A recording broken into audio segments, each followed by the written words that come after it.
E aí a Sheila Sodré trouxe reforço para hoje, o advogado eleitoral José Augusto Nobre Neto. Aos dois, muito bom dia. Bom dia, Bruna. Sejam bem-vindos. E essa história de eleições, né, cada vez mais perto, a gente já consegue ver os candidatos lançando as suas propostas. A gente está às vésperas das eleições gerais, né? E é preciso entender aí o que cada cargo permite, quais são as funções de cada um dos cargos. Então eu queria que vocês explicassem pra gente. Quem vai ser primeiro? Nenê, pode ter certeza que eu trouxe especialista para isso mesmo. Apesar de ser uma apaixonada por política, tá? É uma coisa que eu amo de paixão. No direito é um conhecimento muito vasto. Então eu trouxe alguém que eu sei que entende, vai explicar exatamente para o nosso público entender. Porque nós vivemos numa democracia onde tem o legislativo, o executivo e o judiciário. Então o colega, para a gente poder facilitar para quem está lá, como dividir exatamente essa função do vereador, é onde ele se encaixa, o governador, o senador e o presidente. É verdade. É muita gente, né? É muita gente. A gente até se confunde, né, na hora de escolher, né? Com certeza, com certeza. Olha só, nós temos um sistema que prevê o judiciário, o legislativo e o executivo. O judiciário, ele tem a função de julgar. Muito embora hoje em dia esteja em moda, ainda que bastante criticado, o ativismo judicial, que a gente termina muitas vezes vendo o Poder Judiciário tomando decisões que seriam de competência do Legislativo ou mesmo do Executivo. O Poder Executivo, ele tem a função de administrar, de gerir a administração pública. E o Poder Legislativo, ele deve auxiliar o Executivo com produção legislativa e com fiscalização dos atos do Poder Executivo, essa fiscalização junto com os tribunais de contas, certo? Mas, infelizmente, a gente também vê ações do Poder Legislativo que invadem a seara do Poder Executivo e ações do Poder Executivo que muitas vezes invadem a seara do Poder Legislativo. Além disso, como você falou, são frequentes as promessas de campanha que não podem ser cumpridas. Em algumas situações, por questão de competência, tá? Não vai ser da competência do deputado ou do senador realizar aquilo que ele está prometendo. Em algumas situações, porque a gente sabe que a promessa é só para angariar voto. É algo que não dá para ser executado. Ou dá, mas precisa realmente de projetos bem feitos, bem elaborados. E aí, quando o candidato é eleito, ele não vai atrás desse projeto. Ele vai tentar fazer outras coisas e termina deixando essas promessas sendo descumpridas. E aí fica aí o eleitor aguardando aquele hospital, aquela escola, aquele calçamento, aquele saneamento, aquela estrada e assim vai. Que não vai vir. E aqui a gente está falando, né, Sheila, não somente daquelas promessas absurdas ou exageradas, mas promessas mesmo que realmente não estão dentro das funções desses mandatos, né? Seja do deputado federal, deputado estadual, senador, governador, presidente, que é tudo isso que a gente vai resolver agora nessas eleições. Mas o pior, Bruno, é que eles não sabem exatamente, por exemplo, muitas vezes as pessoas não se preocupam em escolher o deputado. Ele não sabe da importância do deputado estadual dele, ele não tem ideia do poder que o vereador que ele está escolhendo, ele tem para a coletividade. Como, por exemplo, o que é de competência que você, como cidadão, pode esperar de um vereador?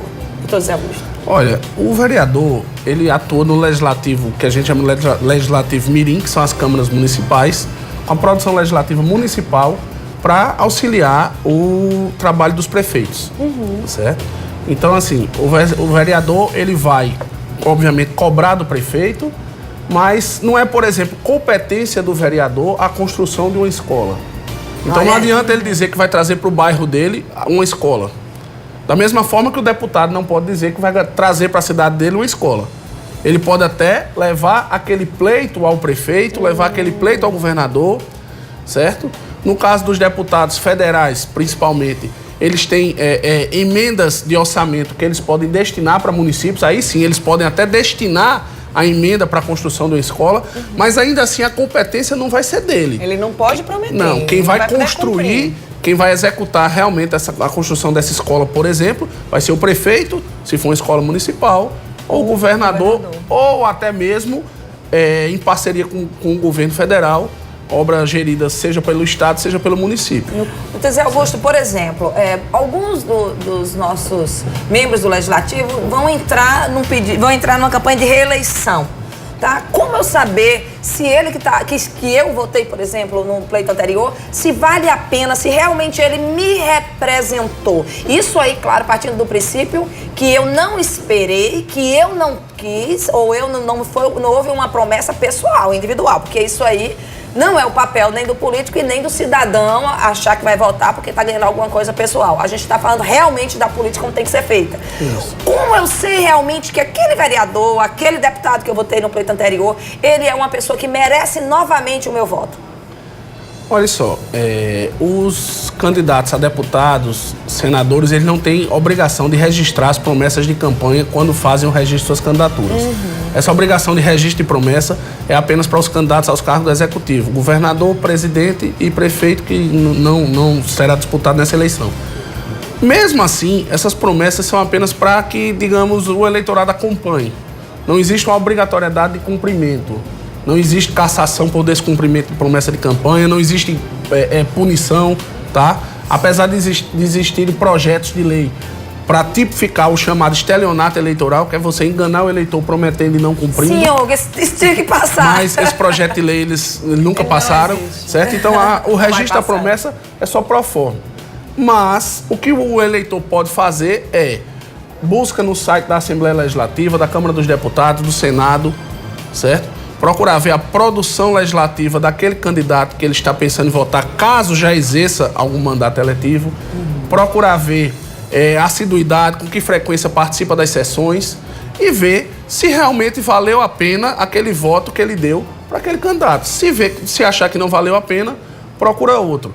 Agora, é importante conhecer um pouco do currículo do candidato. Saber quem você verdadeiramente está votando, saber o que aquela pessoa já fez, saber o que é que pode fazer e não votar por amizade, por aparência física, por simpatia ou por qualquer outro requisito, porque isso aí não vai ajudar em nada, seja na qualidade de deputado, na qualidade de senador, governador ou presidente da República.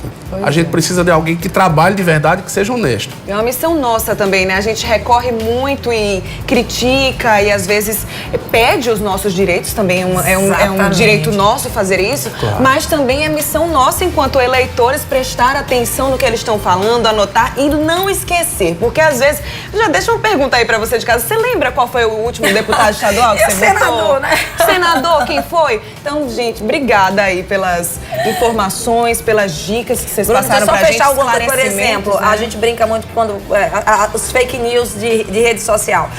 O shopping, agora tem uma lei que o estacionamento de shopping é de graça, espalha pra todo mundo. E aí você vai ver uma lei de Salvador, é uma lei do Rio Grande do Norte. Isso é competência do município.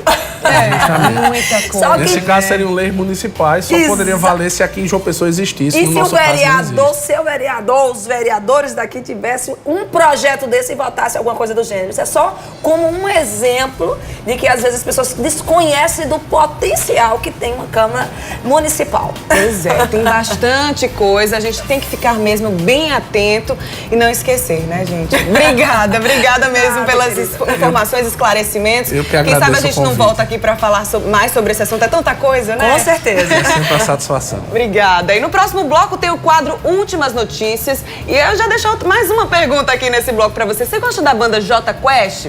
Não sai daí não, que daqui a pouquinho eu vou te dar uma dica pra você curtir o show, por nossa conta.